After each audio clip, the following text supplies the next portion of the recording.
venture an answer?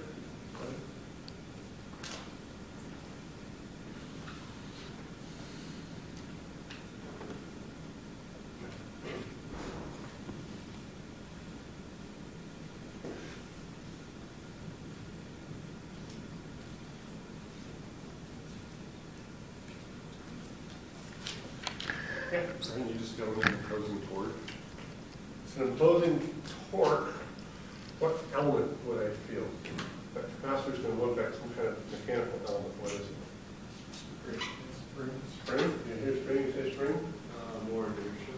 Or inertia, all right. Spring or inertia? Kind of extreme possibilities there. Yeah. All right. Says damper. So you've named all three. So at the beginning it would be like a damper, at the end it's What's the inertia. equation for a capacitor? Well, current equals capacitance times V dot. What's the relationship between the electrical and mechanical side of the motor? Current is equal to what? Torque constant. Oops, sorry, that's way around. 1 over torque constant times torque. All right. And V? KE times omega. KD times, Omega. wait, let's put those in. So I have 1 over KT torque equals C times KD omega dot. Right, or torque is equal to KT KE squared if you're in the proper units times C times omega dot. What's that? What kind of equation I have? Torque equals something times omega dot. The equation of what? Inertia. Yeah.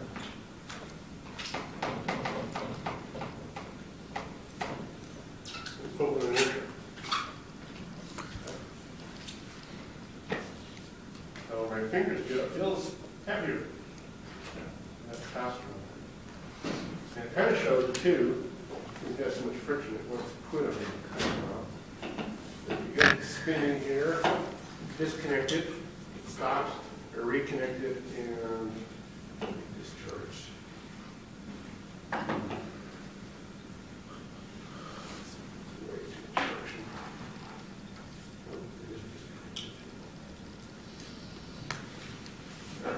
We have moved once they're reconnected. Because it has essentially, it's spinning, has a momentum. Essentially, the charge in this thing is acting like a momentum as far as the mechanical side. Okay. Curious one, what if I put an inductor there instead of a capacitor? What would it feel like? Okay? Real quick. What would it feel like? That's spring. Yeah. Actually, I had a nice motor and inductor that could do that. Very difficult to show because the resistance and frictions and everything have to be really low to show that. But I think you have a small motor, you can do it. And what it is, you move it that way and it pulls you just like, it felt like a spring. If you put it up on it, it bounces back, spins the other direction. I really did feel like a spring. Yeah. That makes sense to everybody? So this is kind of like that first, or second problem we have. Yeah, the biggest problems I think people are having on these problems is,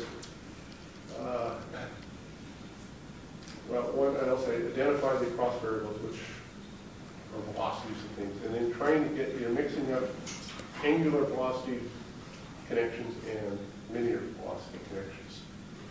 I can't put a linear spring to an omega. Right? I have a spring on an omega, it means I have a torsional spring. None of these are torsional springs, they're linear springs. So what do I have? Well, it's not a pulling. You know the relationship for pulling, but tangential velocity versus angular velocity. That's all there is to it.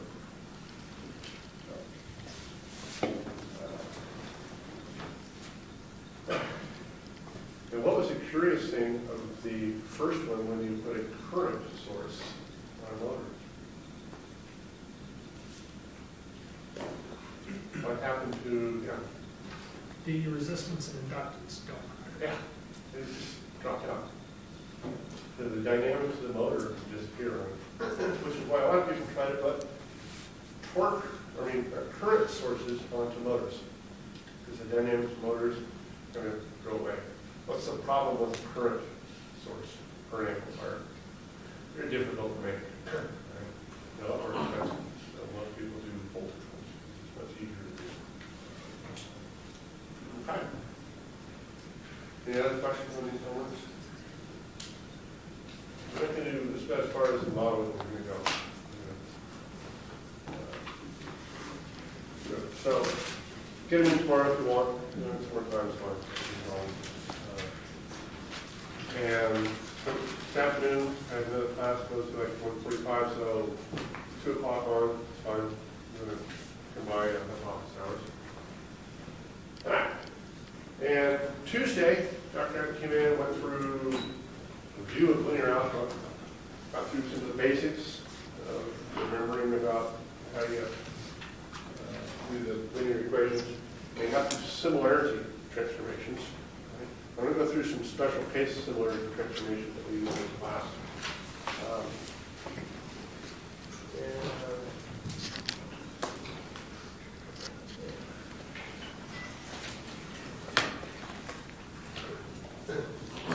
We did go through similarity transformations for to put it into what's called controllable or observable form. All right, I'm going to go quickly through that. The form that we'll use a lot in this class.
Okay. Remember the basic similarity transformation? There we are. Where I have some A matrix. Now we're talking about A matrix. Remember what the A matrix is? That's the ones you've been deriving on these modeling problems. It's derivative of the state vector equals A times the state vector. Okay, so this A matrix is one of the things we're really talking about the dynamics of the system.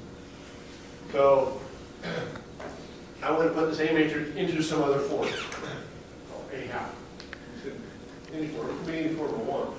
So it says that there is some similarity transformation, some Q matrix that will do this transformation for me. Okay? And you went through and you get basically that Q inverse AQ should be, I can figure out what those are, will be the transformation into that new form. All right, similarity transformation. Now I'm going to look at an example that is in the book there. So here's our AB matrix. See, B is usually 0 for all these problems, so let's make it 0.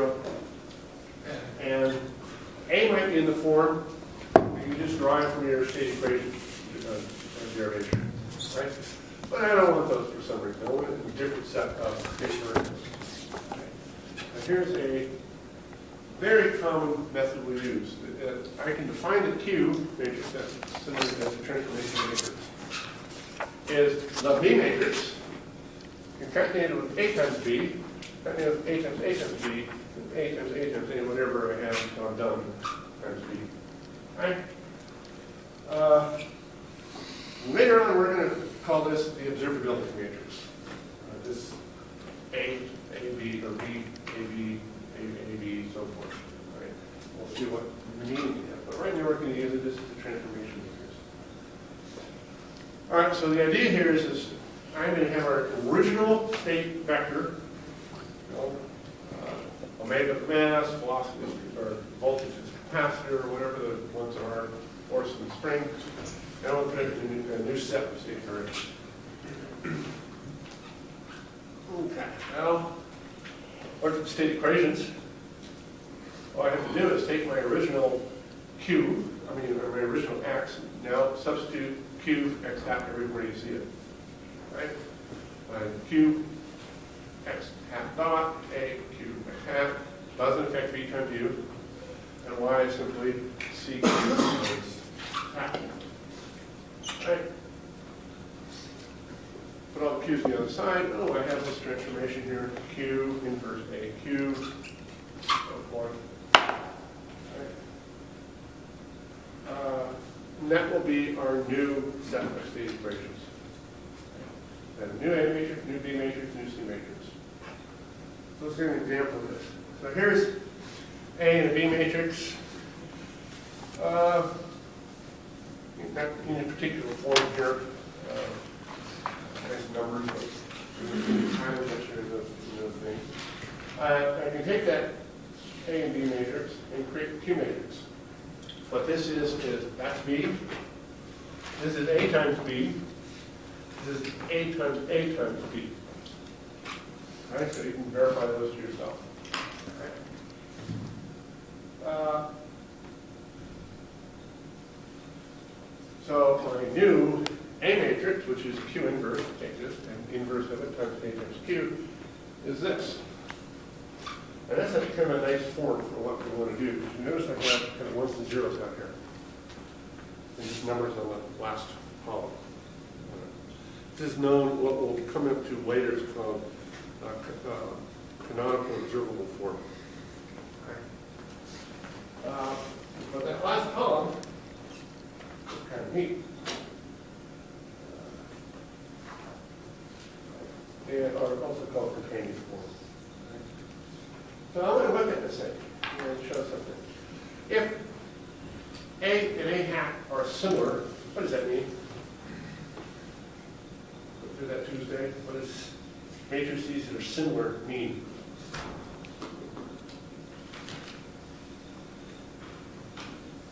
Were you here Tuesday? Well, you know there's many options of things. Well, what must be the case for A and A hat? If they're similar. What about the determinant of them? They're the same. They'll have the same determinant. And as far as dynamic equations go, they're going to be the same characteristic equation. Right? Because it's the same system. It's just transformed. So let's look at the characteristic equation. How do I get the characteristic equation? Remember that? We talked about that one. Remember there was a form that you're going to have memorized and set a permanent neural network in your brain. SI minus A. Oh, yeah. So if I look at identity matrix, I might say, what's the determinant of that? And I get this. Those numbers look familiar?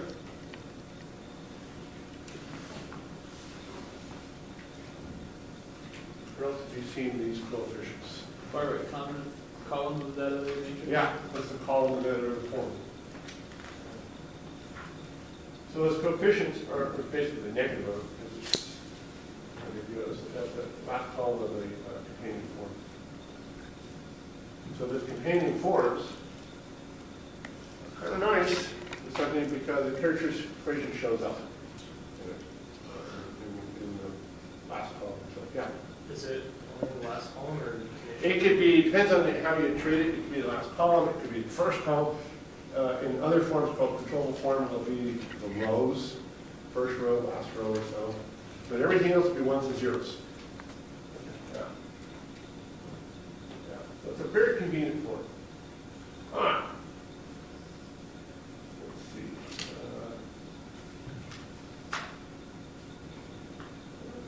Yeah, so we got that. Okay. So here's our example that transforms our original state vector to this new state vector. All right? And what it is, it's a linear set of equations that describes it too. So I can write my new x1 state in terms of the previous states, x2 in terms of the previous states, x3 in terms of the previous states. Okay? That's what the key matrix does. All right. You kind of remember this stuff from linear algebra? Think about similar these things. Very useful things to do. We'll be using this type of transformation a lot this class. Okay. All right. So it's a special case of similarity transformations to diagonalize. These are the eigenvectors. Right? And it's a special similarity transformation that does diagonalization. If you can do diagonalization, show some examples if you can. So in this case, what I'm trying to say is that like a times x is going to be some lambda times x, where lambdas are a diagonal matrix of coefficients. Right? Those are the diagonal matrices. So, well, if ax equals lambda x, what is a minus lambda?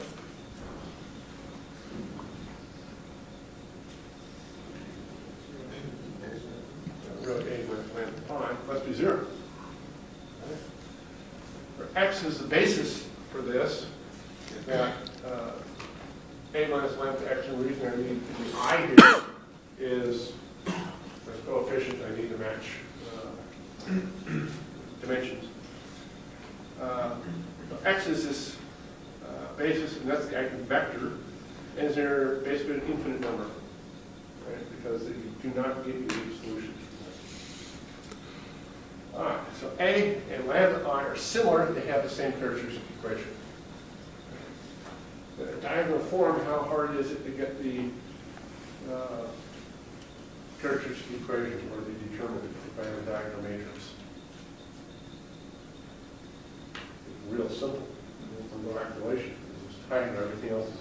I have one, multiply the diagonals together, everything else is 0. It's really true before. Okay. So all the eigenvalues are distinct, then I have an lambda I is going to be diagonal. What if they're complex? Can I have complex eigenvalues? Yeah. Yeah, no problem. Yeah, complex eigenvectors. Complex numbers, perfectly fine.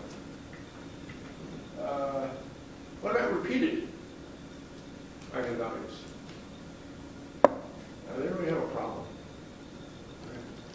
Can't diagonalize it. What do you do then? You ever run into that problem in your classes? No? That's terrible. Okay. So it's so-called non-distinct eigenvalues. Right? If there is an eigenvalue repeated n times, so